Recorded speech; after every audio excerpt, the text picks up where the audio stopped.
Certainly is, Mark. This is the royal family's power of soft diplomacy in action. It's the first state visit that the UK has hosted since President Trump's visit in 2019. But more crucially, it is the King Charles III's first state visit which he has hosted as our sovereign. Now, Her Majesty the Queen hosted more than 100 state visits during the course of her reign, and I understand that this state visit of South Africa was in the early stages of planning before Her Majesty's sad death back in September. But I'm told that King Charles was very much wanting to continue with the plans for this state visit of South Africa. Of course, it's a chance for the British government and the royal family to strengthen the ties between the two nations of South Africa and the United Kingdom. Now, usually the president of South Africa would be staying inside Buckingham Palace for the course of a two-day state visit.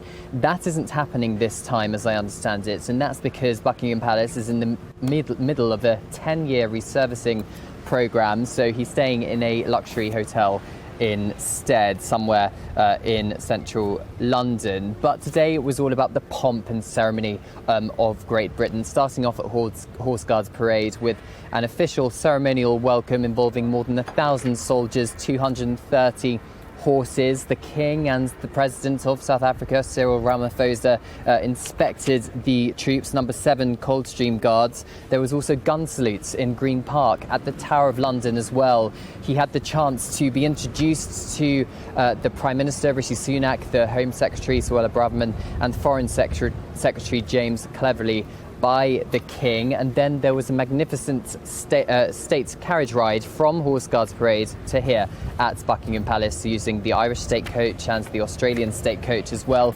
accompanied by the Prince and Princess of Wales too. As you mentioned, Mark, there is a private lunch going on inside Buckingham Palace at the moment. There will then be a visit to Westminster Abbey as well as the Houses of Parliament, followed by a magnificent state banquet tonight involving around 150 guests. Right. And we know how important the Commonwealth, of course, was to the late Queen Elizabeth. And you've spoken about soft power and the importance of these state visits. But it's interesting that Rishi Sunak has talked about this joint deal with South Africa on infrastructure, some £5.37 billion to turbocharge economic growth together, he said. Yes, it's a lot of money. South Africa is, of course, the largest trading partner of the United Kingdom within the continent of Africa. And don't forget, Mark, it's actually the Foreign Office which extends the invites to the presidents of South Africa rather than the royal family. Yes, the royal family are hosting, but I think it's the chance of the governments to have these talks behind the scenes during the two-day state visits which will be particularly significant.